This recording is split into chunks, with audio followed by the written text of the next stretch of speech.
qué tiempos estamos viviendo? Tiempos de incertidumbre, tiempos de muchos, muchos cambios profundos. ¿Cuál es la actitud con la que lo estamos enfrentando? ¿Cuál va a ser el pie de la conversación? Bueno, justamente para abordar eso. Ahora, a propósito también del legado de Maturana, el legado de su forma de pensar, cómo eso podría influir también para bien, podríamos decir, este proceso que estamos viviendo, es un tema que vamos a abordar. Les quiero presentar a nuestros invitados. Estamos junto a Jimena Dávila. Ella es cofundadora de Matrística y docente de Biología Cultural. Jimena, ¿cómo está? Muy buenas tardes. Muy bien, muchas gracias. Gracias por la invitación. Una fría mañana, pero muy bien, muchas gracias. Bueno, es difícil tener calor humano a la distancia, pero vamos a hacer un esfuerzo. Bueno, también estamos junto a Hugo Herrera. Él es académico de la Facultad de Derecho de la Universidad Diego Portales. Hugo, ¿cómo estás? Bien, gracias Bárbara, un gusto estar contigo y con Jimena. Bueno, justamente como punto de partida en estos momentos complejos, ustedes de alguna manera han seguido también el legado de Maturana. Jimena tuvo una relación bien cercana con él. ¿Cómo, es difícil como abordarlo, poner la pelota en el piso en el fondo, pero cómo podemos agarrarnos de eso de alguna manera para ir encauzando todo el proceso que viene, Jimena? A ver, me estás preguntando a mí, ¿no es cierto? Eso escuché. Hola, Hugo. Entiendo que tú eres filósofo. Y yo pensaba, a ver, habrá escrito algo, porque me dijeron hoy día en la mañana, porque iba a ser el señor Garretón quien iba a estar. Entonces decía yo, a ver, ¿desde dónde se agarra esto? Bueno, una de las cosas, nosotros trabajamos con Humberto 22 años, que fundamos Matrística, y el espacio de Matrística era un espacio para reflexionar sobre los fundamentos de lo vivo y de lo humano. Nuestro tema se centró en el conversar, en el escuchar, se centró en las relaciones humanas. Obviamente, desde las raíces que fueron para el doc, que así lo llamamos cariñosamente, que fueron su trabajo como científico, como biólogo. Y yo me acuerdo un día cuando fundamos Matrística, mira, me recuerdo eran como las 12, el sol entraba de cierta manera, porque fue un momento bien, bien especial. Yo le dije, a Humberto le preguntaban antes al doc si era filósofo y él decía, no, yo soy biólogo. ¿Y por qué no? Porque no decía que era filósofo, porque me van a preguntar por Kant. Entonces decía, no, yo soy biólogo. Y yo un día le dije, si usted no se declara filósofo, nos va a poner en un grave aprieto. Sí, me dijo, ¿por qué? Porque lo que usted hizo es un giro epistemológico. Por lo tanto, si no se declara filósofo, una epistemología sin una filosofía queda como en el aire. O sea, entonces, si no se declara filósofo, vamos a estar en un grave problema. Y se rió. Y después con el tiempo me dijo, sí, en realidad. Y le llamamos la filosofía fundamental. Porque el trabajo de Humberto en realidad es tan transversal, es súper transversal. Por lo tanto, claro, es un nuevo modo de pensar, es un nuevo modo de mirar, es un nuevo modo de pensar el mundo. Por lo tanto, nosotros fundamos lo que llamamos la epistemología unitaria, que tiene que ver con este cambio de pregunta que Humberto hace en su trabajo científico, que es la pregunta por el hacer. La pregunta de la filosofía, y me atrevo a decir ante un filósofo aquí, Hugo, es la pregunta por el ser de la cosa, el ser ahí. Heidegger hablaba, la flor me florea, pero había una flor independiente ya que le floreaba, o sea, había algo real independiente de él que le floreaba. Por lo tanto, había una realidad independiente. Y en este caso, el cambio de pregunta es la pregunta por cómo hacemos lo que hacemos.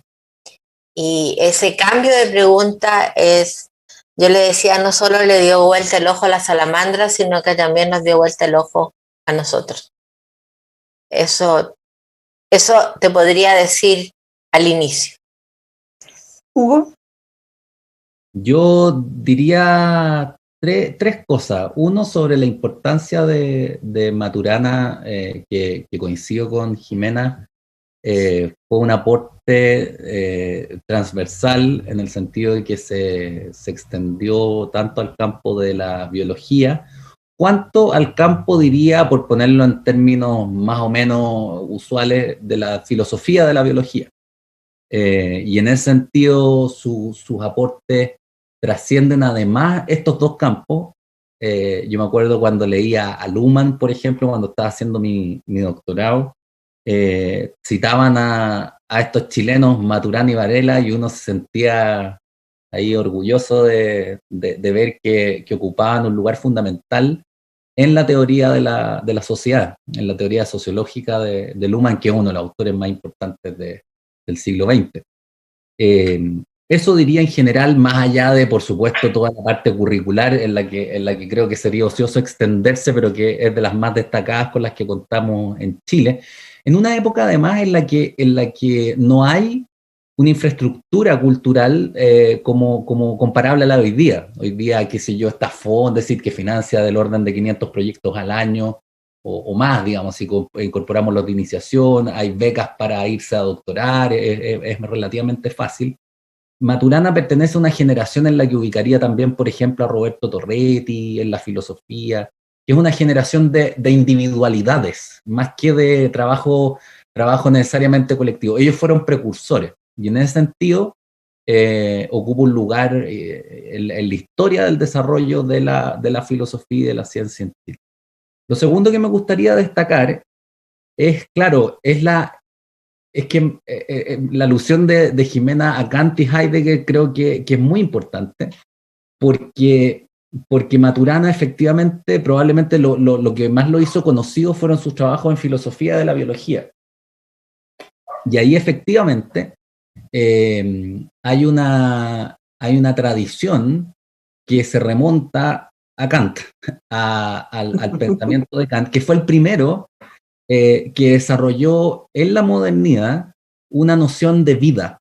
¿Qué es lo vivo? Esta es una pregunta que no es biológica, porque uno no puede hacer experimentos en el fondo. Uno puede hacer experimentos y las cosas vivas parecen un poco más móviles que las cosas inertes. Pero una máquina bien sofisticada podría replicar lo vivo. Falta tiempo quizás, pero se puede hacer representaciones parecidas.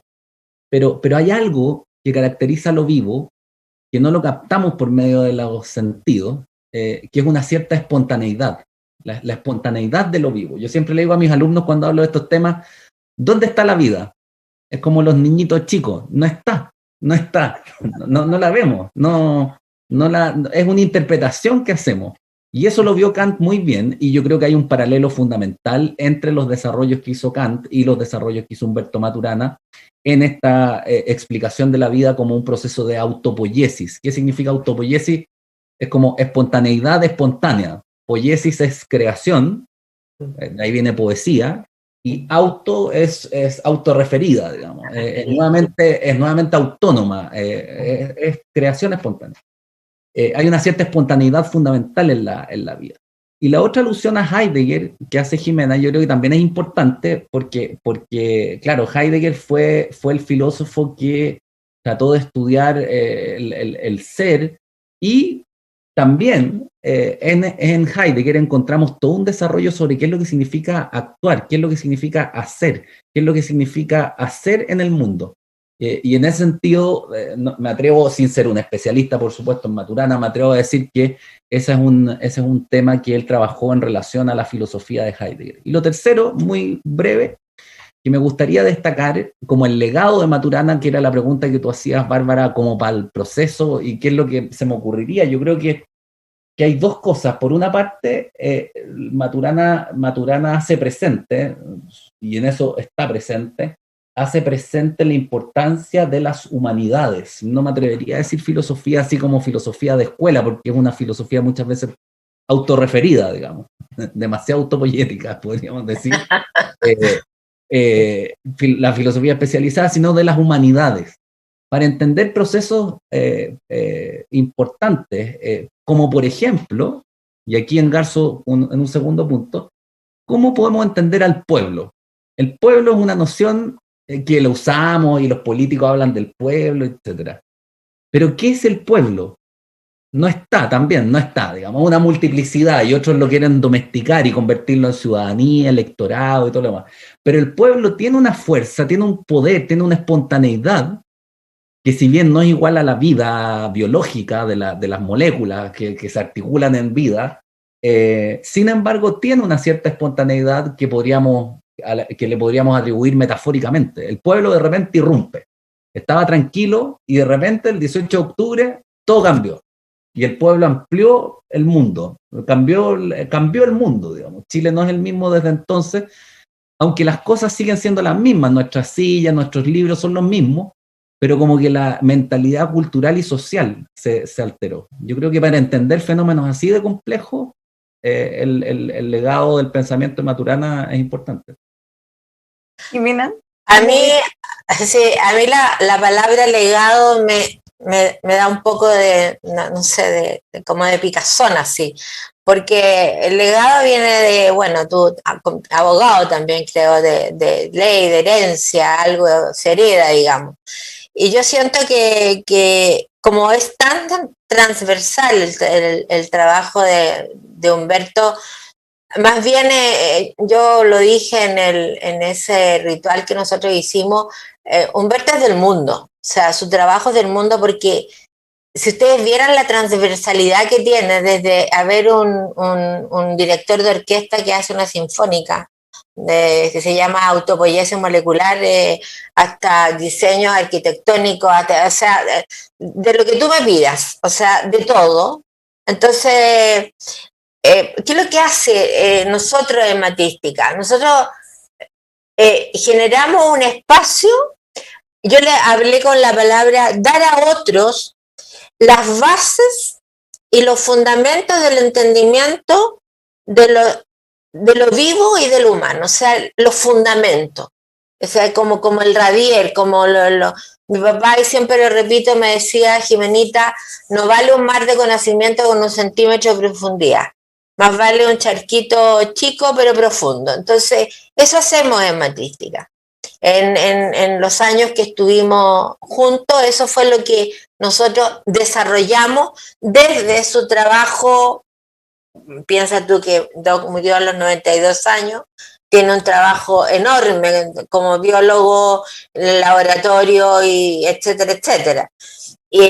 Por lo tanto, es un trabajo enorme. Ahora, cuando tú me llevas al terreno, que es tu terreno, el terreno del pueblo, el terreno más allá de la política, el terreno, ese terreno, algo hablaste del pueblo, que es el pueblo. Bueno, el pueblo son las personas. Y las personas que hacen conversar y que conversan, porque el pueblo es el fenómeno social. El fenómeno social es el encuentro de individuos, y el encuentro de individuos es el fenómeno social. Entonces, por lo tanto, cuando hablamos del pueblo, estamos hablando no del pueblo allá, sino que yo, como individuo, siendo parte de aquello que llamo pueblo, y cómo me relaciono con los otros a través de conversar y a través de la gran herramienta que tenemos los seres humanos, que es la reflexión. O sea, como Humberto hablaba y como nosotros hablamos del lenguaje como coordinación de sentires, de haceres, de emociones, el lenguaje no es simbólico, sino que tiene que ver con el hacer. El lenguaje es hacer. Y por lo tanto el pueblo es un conjunto de personas que hacen cosas juntos. que se relacionan como conversando y como reflexionando. Y la reflexión, ¿qué es? Es un acto de la emoción, o sea, reflexionamos o nos ponemos de acuerdo o no nos ponemos de acuerdo, que hoy día yendo a tu campo, a tu terreno, hoy día con la constituyente va a ser central. O sea, va a ser central el conversar, porque el conversar es danzar juntos, el conversar es escucharse, escuchar cuáles son los criterios de validez de donde el otro dice lo que dice, antes de esperar que el otro coincida con lo que yo pienso. Porque así escuchamos esperando que el otro coincida con lo que yo pienso, porque yo tengo la verdad, yo sé, o yo pertenezco a un partido político, o yo tengo una ideología. Entonces, tú sueltas tus certidumbres para poder escuchar desde donde el otro dice lo que dice. Ese es escuchar. Y una vez que yo descubro cuáles son los criterios de validez de donde el otro dice lo que dice, puedo recién ahí entrar a una conversación. Y cuando uno entra en una conversación tiene que estar dispuesto a cambiar de opinión, porque si no, no hay conversación, hay diálogo, hay encuentro de logos. Entonces cuando tú me llevas a esto del pueblo, el pueblo no es una masa, no es gente, es un grupo de personas que se reúnen, que comparten, que tienen ciertos rituales, que forman una comunidad. Ahora, es que dijiste tantas cosas que ya no tengo por dónde tomarlo, digamos. Yo creo que Humberto es una persona que en sus últimos 22 años, cuando dicen profundamente humanista, yo creo que en estos 22 años realmente su enfoque fue humanista en el sentido de ocuparse a través de lo que nosotros hicimos, tanto en conjunto, de lo que escribimos, de los papers y de lo individual que también él hizo, un enfoque más bien relacionado con lo humano y con las personas y con este tema de la reflexión. Por eso el último libro se llama Revolución Reflexiva.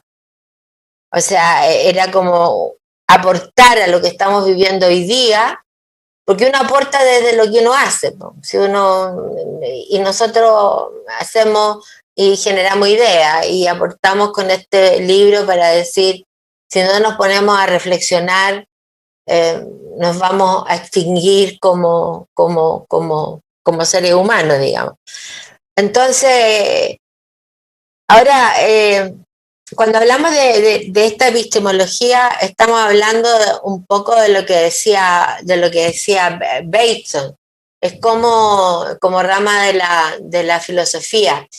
Es como los organismos particulares o agregados organismos conocen, piensan y deciden. Entonces, ese sustrato de cómo, porque si yo pienso, conozco y decido desde entender que hay una realidad independiente de mí, sigo un camino. Pero si yo tengo un sustrato donde yo conozco, pienso y decido que no hay un mundo independiente de mí, que yo opero como observador, haciendo operaciones de distinción desde donde traigo un mundo a mi existir, es otra manera de pensar.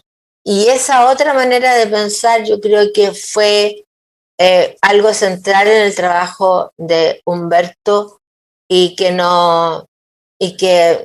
cambia la visión de mundo. Ahora cuando tú dices tiene que ser una filosofía humanista, dijiste no, de humanidades, no una filosofía como tal, algo así dijiste, Hugo. La filosofía especializada. La filosofía especializada, no sé, pero nosotros era súper especializada. la filosofía que nosotros, porque Humberto decía que filosofar es reflexionar y tener ideas, como cuando Humberto Eco dice que ser un intelectual es tener ideas nuevas.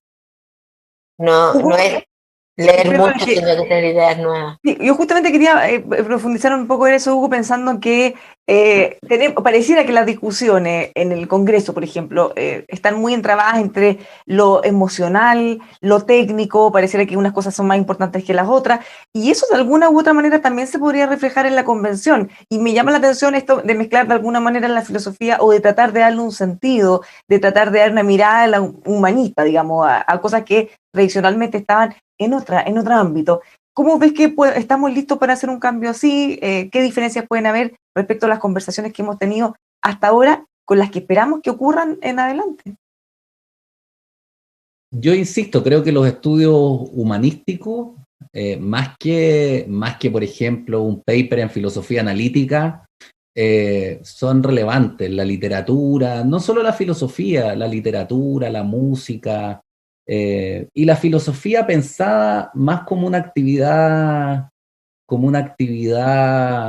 reflexiva. Eso no tiene nada de específico, digamos. La reflexión se extiende, es una actividad, Aristóteles decía, los seres humanos al inicio de la metafísica, dice, los seres humanos tendemos por naturaleza a saber. Eso es todo, así como todos somos poetas en Chile, como está el dicho, todos somos filósofos en alguna medida. Toda persona interpelada sobre su situación radical, su situación en el mundo, su situación existencial, como una persona que nace sin saber de dónde emergió, digamos, somos arrojados en alguna medida en el mundo y que estamos enfrentados también a la muerte.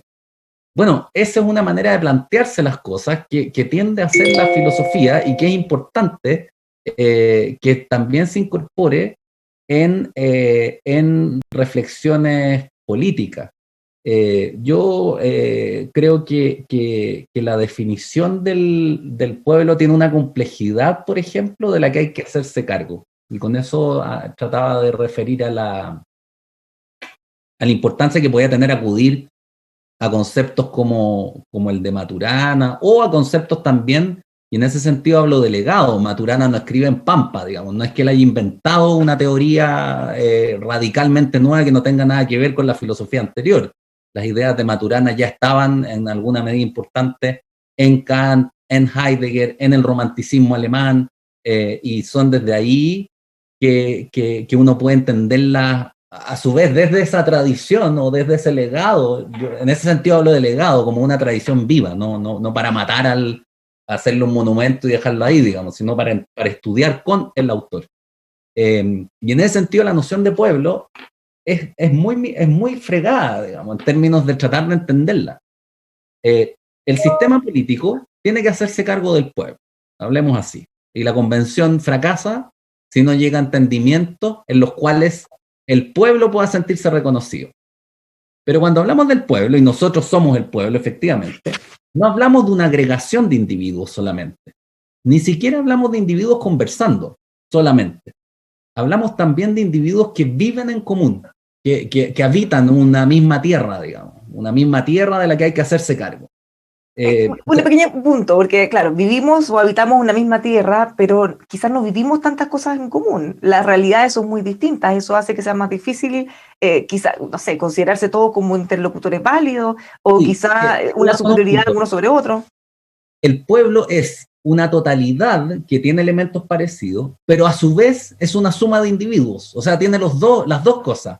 Somos un todo, y somos el pueblo de Chile, el que vota a sus representantes, pero y el que protesta, por ejemplo, se manifiesta, pero a su vez somos individuos. Y este es un dilema fundamental, porque si tú pones el acento en el todo, en el pueblo como un todo, tú terminas en el totalitarismo. Claro. Si conoces al individuo. Si tú consideras al pueblo como una mera aglomeración de individuos, tú terminas en el otro extremo, pues en un liberalismo así a ultranza, donde el Estado, como decía Friedman, es un instrumento, es una máquina, punto. Y el pueblo no existe, es una agregación de individuos. Entonces, ¿dónde están los fines colectivos, esta idea de solidaridad nacional, qué sé yo? O sea, creo que ahí, en este concepto, que es análogo al concepto de vida en la biología, se puede entender mejor el desafío fundamental del proceso político, que es que es entender al pueblo como totalidad, pero de individuos, ¿no? De tal suerte que no te subsuman bajo la totalidad. Claro, no es una suma, sino que es, claro, es la comunidad formada por personas, y las personas son individuos. Y esa es la gran tarea de cómo tener esa doble visión. Porque cuando hablamos de comunidad, estamos hablando de común unidad, o sea, de una unidad. Y esa es la gran problemática, de que no hay una unidad en esta comunidad. Ese es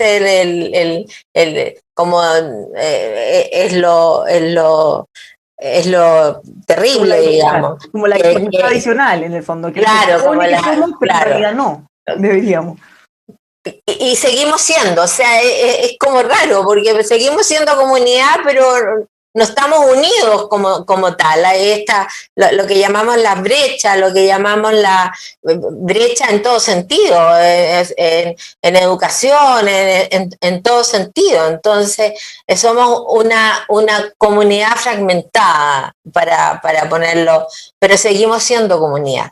Entonces, ese es un tema que sortear. Ahora, hablando del doctor Maturana, de Humberto, era una de las cosas que para él era importante, cuando tú dices, no es un mero conversar, pero sí es un reflexionarnos con una pregunta.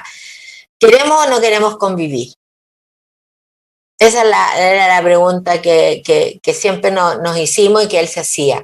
¿Queremos convivir con los pueblos originarios o no? ¿Queremos convivir para dejar esta fragmentación y pasar a ser una comunidad, una común unión, una comunidad o no? ¿Queremos o no queremos? Sí, es muy simple la pregunta. ¿Queremos convivir o no? Vamos al Congreso y preguntemos, ¿queremos o no queremos convivir? Eso es simple la pregunta, pero es tremenda la respuesta. Porque te va a decir, pero van a salir de diferentes partes, pero ¿cómo vamos a convivir? Yo quiero convivir de esta, yo quiero convivir de esta, pero en el fondo, al final, no encuentras una unión de cómo querer convivir. En el fondo, ahí podemos hacer otra pregunta después, porque probablemente ante la pregunta, ¿queremos convivir todos? Vamos a decir que sí, ¿cierto? Pero quizá una pregunta clave es, ¿qué estás dispuesto tú a hacer para eso? O a ceder, o a cambiar para eso. Y ahí es donde quizá empiezan a trincherarse un poco. Yo creo que ese es un punto que es fundamental y donde Maturana también tiene un aporte que hacer, la apropiación de reflexiva del pensamiento de Maturana. Porque pasa lo siguiente, hoy día uno podría interpretar la crisis chilena como una crisis que ha sido autoinferida en el fondo. Son discursos muy estreñidos, muy poco complejos, muy simplones, los que estaban dominando en el debate público. Y tan simplones que no nos dimos ni cuenta que de repente iba a aparecer una lista independiente gigantesca, digamos. No solamente no nos dimos cuenta del 18 de octubre. Y tú tienes por un lado un discurso que entiende la política y la complejidad de la política, que es un fenómeno que, como decía Aristóteles, se extiende a todos los campos de la vida. Somos políticos desde que hablamos. Se intenta entender la política desde la economía. Y por mucho tiempo, digamos, sí, era como la idea de que si los índices económicos están bien, todo lo demás va a estar bien. Y el gobierno operó en ese sentido, no solo este gobierno, varios gobiernos más, digamos. Para atrás es larga la historia de que el ministro de Hacienda es como el intocable, digamos. Todo lo demás va a andar bien si la Hacienda anda bien. Pero eso es muy simple, porque ¿cómo tú tienes símbolos compartidos? Como tú misma, Bárbara, planteabas el tema de las divisiones, yo y Jimena también. Chile, uno diría, al menos son 4 Chiles, incluyendo dejemos ya, pueblo originario y chileno, pero además, diría, hay 4 más, digamos, los pobres, los ricos, Santiago y las provincias. Que son totalmente distintos. El tipo de relaciones que se producen son totalmente distintas. Imagínate lo que es tener una ciudad con mar. o una ciudad donde uno puede ir a un bosque a pocos minutos caminando. Es total, o donde hay una plaza del pueblo amplia donde tú te encuentras con los demás ciudadanos. Cambia totalmente tu manera de vivir la vida. Por otra parte, tú tienes en una izquierda radical, también hay que plantearlo, un discurso muy moralizante, que por ejemplo condena de antemano al mercado, como mundo de Caín se lo ha llamado, así como un ámbito donde necesariamente tú te perviertes, digamos. Cuando hay experiencia en el mundo privado de colaboraciones asociativas, donde claro, el dinero puede ser un asunto importante, pero a lo mejor más importante que el dinero, imaginemos una cooperativa, es producir algo, cambiar la realidad, producir algo nuevo, inventar algo.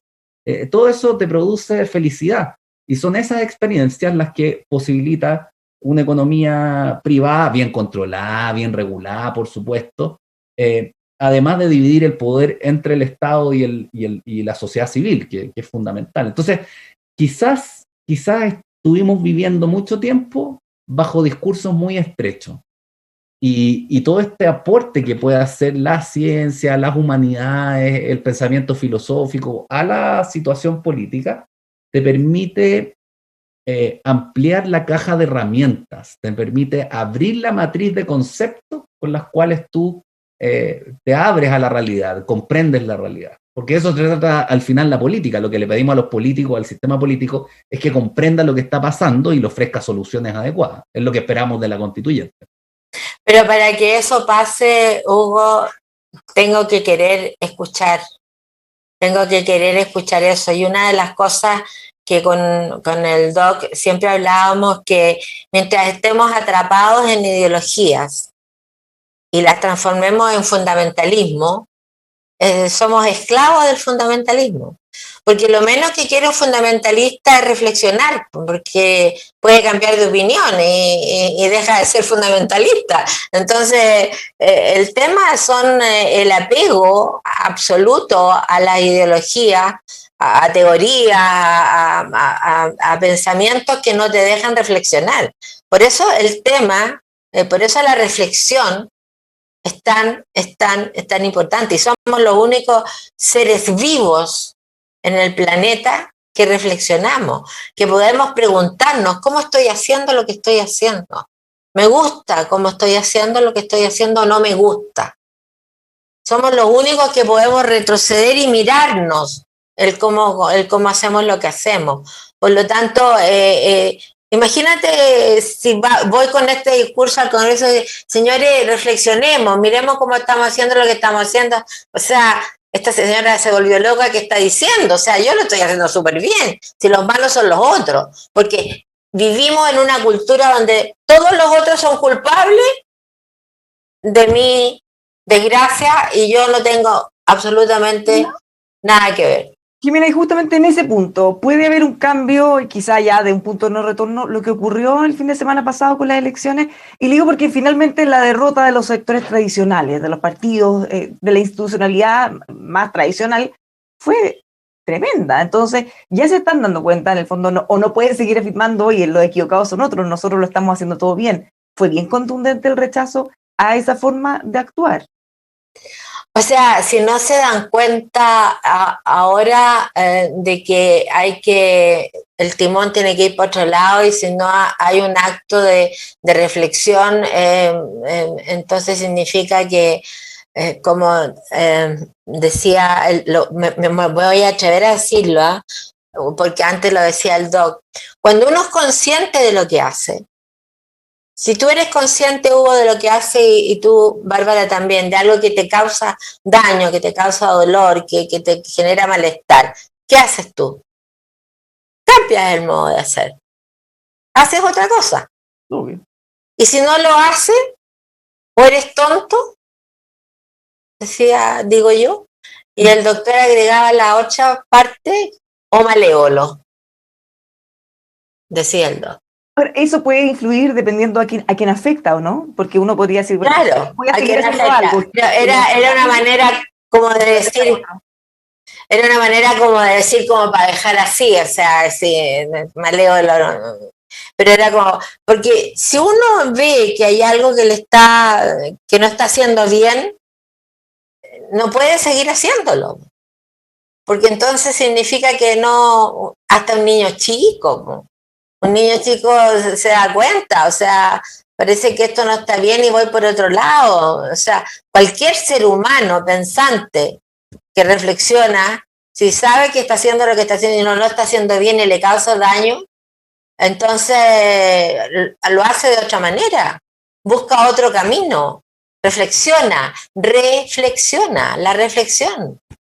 Bueno, justamente una de las reflexiones que nosotros habíamos convertido en su minuto también en EMOL, era una frase o una aspiración más bien, que decía Maturana, se debían agregar 3 derechos humanos nuevos: el derecho a equivocarse, el derecho a cambiar de opinión y el derecho de irse de donde uno está, en el sentido de que todas las experiencias que uno vaya teniendo va a modificar la forma de pensar y no tiene por qué siempre estar pensando de la misma forma. Siempre pueden ir cambiando de opinión y de forma de pensar. ¿Nos cuesta abrirnos a eso, Hugo? Yo creo que sí. Estaba pensando en los factores que explican la tosudez, por llamarla de algún modo. Yo agregaría uno que es bien importante en política, sobre todo, pero también en el desarrollo del ser humano, que es el miedo. El miedo paraliza, el miedo nos hace quedarnos en nuestras convicciones como si fueran tablas de salvación. Y es lo que hemos escuchado muchas veces en estos días, digamos, el miedo a que nuestros principios, nuestra visión del mundo colapse, como si se tratara de un enfrentamiento entre bandos donde hay suma cero, digamos. Ganan ellos, perdemos nosotros, ganamos nosotros, pierden ellos. Yo creo que ese tipo de mentalidad inspirada en el miedo, te paraliza y te mantiene en posiciones más bien dogmáticas. Ahora, tengo esperanza de que la convención, o sea, en política siempre se puede ir al fracaso más profundo, digamos, pero si la convención funciona bien y empezamos a escucharnos, se produce un proceso auténtico de reflexión y no como en el Parlamento, donde muchas veces los diputados tienen su voto arreglado ya y van a justificarlo, pero no van a persuadir y a dejarse persuadir de buena fe, digamos. No lo están haciendo así. Creo que podría ocurrir un fenómeno como el que veía Aristóteles que se producía en las asambleas, que es el siguiente. Si tú haces un catastro de los 155 constituyentes, son tan buenos o malos, tan torpes o diligentes, tan inteligentes o qué sé yo, oscuros en su pensamiento, como nublados, digamos, como cualquier persona en la calle. Y la pregunta es, ¿por qué le entregamos a esas personas el destino del país?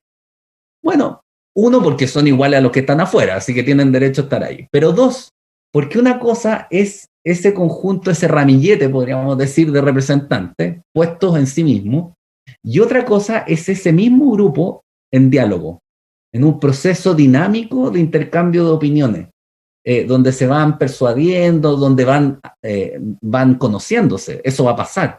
Entonces, este proceso podría convertirse en una especie de terapia social, de ese encuentro que no tenemos afuera, que se produzca por lo menos ahí a escala.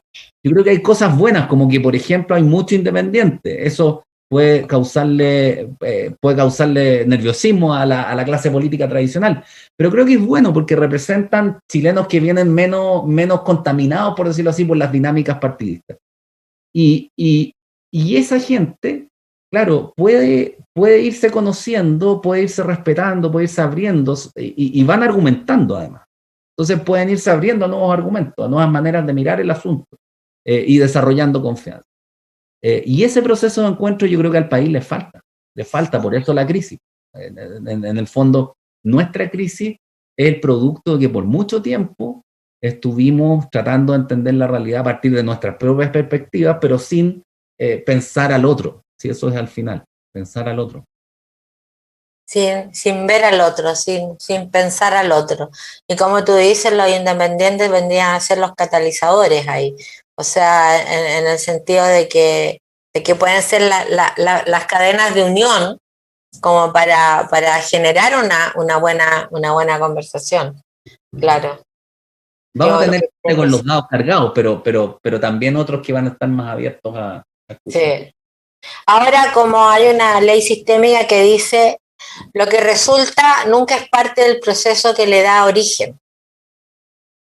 Por lo tanto, hay un proceso que se inicia y el proceso tiene que procesear, como digo yo. Los procesos procesean. Por lo tanto, lo que va a resultar no tenemos idea. Pero tenemos que dejar que el proceseo y que el proceso surja y vaya pasando, pero entender que no hay un a priori, que no hay un resultado ya antes, o sea, por eso esta ley sistémica es tan potente. Lo que resulta nunca es parte del proceso que le da origen. Resulta nomás. Claro. Por eso el miedo también es irreductible. Claro, y lo cuando tú... Perdón. ¿Cómo nos hacemos cargo? Ahí agrego, Jimena, ¿cómo nos hacemos cargo entonces? Dado que esto es lo que es, hay que procesear el proceso, como dice, o esperar que procese. ¿Qué hacemos entre medio? Porque cuesta vivir con esta incertidumbre. ¿Cómo la podemos abordar para ir de alguna manera poniendo paños fríos o tratando de encauzar bien esto? Es que, ¿sabes qué pasa? Que yo creo que el tema de encauzar, yo creo que es tratar de poner un borde a algo que hay que primero dejar que vaya ocurriendo. Porque antes no podemos encauzar algo que no ha empezado todavía a ocurrir, digamos. Tenemos que empezar que vaya ocurriendo. Y ahora cuando... Tiene algunos bordes el proceso. ¿Ah? Ya tiene algunos bordes, de hecho eso ha sido parte de las discusiones. Ya tiene algunos bordes respecto a cuáles son las atribuciones, por ejemplo, que va a tener esta convención, que es una, que es redactar la Constitución, y no otras, como quizá hubieran esperado con un proceso distinto, por ejemplo. Claro, pero faltan muchas más. Faltan muchas más todavía cuando ya estén todos los actores en la cancha. Faltan muchas más. Ahora cuando habla del miedo, nosotros fuimos conquistados. El miedo es una emoción que paraliza y el miedo está en nosotros y yo siento que el miedo también tiene que ver con cómo nos criaron, cuál es la educación que tuvimos para conservar el miedo. Porque el miedo, ya entramos como en la cosa terapéutica, digamos, pero el miedo es algo que tiene que ver con algo en tu historia también personal, digamos. Bueno, a todo el mundo cuando chiquitito le decían no hables con extraños, por ejemplo. Por ejemplo, o el miedo a ser castigado si cometías un error. Y ahí aprendías a mentir, porque resulta que, bueno, hay tantas cosas, o sea, pero cuando Humberto decía el miedo, o sea, el derecho a cambiar de opinión, el derecho a cometer errores, el derecho a irse si uno no le gusta, no quiere estar ahí, quería agregarlo a los derechos humanos, es fantástico porque qué autonomía más grande y hablábamos nosotros y hablamos siempre de nosotros queremos que nuestros alumnos tengan autonomía reflexiva y de acción. Ese es nuestro tema, autonomía reflexiva y de acción. O sea, que todos los constituyentes tengan autonomía reflexiva y de acción. Ese sería mi eslogan. Que todos piensen en decir autonomía reflexiva y de acción. Y no piensen qué van a decir otros, sino que autonomía, porque saben y están representando al pueblo, están representando a una comunidad, por lo tanto, que tengan muy claro qué es lo que quieren, que estudien, que lean, que se informen. Por lo tanto, esto del cambiar de opinión en Chile también es un pecado, porque si tú cambias de opinión, te sacan y te dicen, mire, usted el año 72 pensaba, dijo en una conferencia, ¿te das cuenta de eso? Que resulta que ahora no pensáis distinto, pero si uno puede cambiar de opinión, o sea, claro que el año 72 yo pensaba así, pero ahora no pienso así. Y qué bueno que no piense así. O sea, uno como que nació y tiene que pensar de que nació de la misma manera, ¿no? Pues. Muchas gracias, Jimena, por habernos acompañado. ¿Hubo alguna palabra final o alguna expectativa? de lo que viene en la convención. Yo diría que me quedaría con esta idea de terapia y de la convención como terapia, porque detrás del miedo está la ignorancia. Ahí hay una parte irreductible. El miedo, claro, efectivamente hay una parte que es aprendida, pero el miedo, uno de sus orígenes es que el otro, antes de que yo lo conozca, siempre puede ser entendido, interpretado como amenazante. Un gesto descuidado, el hecho de ser de origen distinto y que yo no los entiendo, qué sé yo.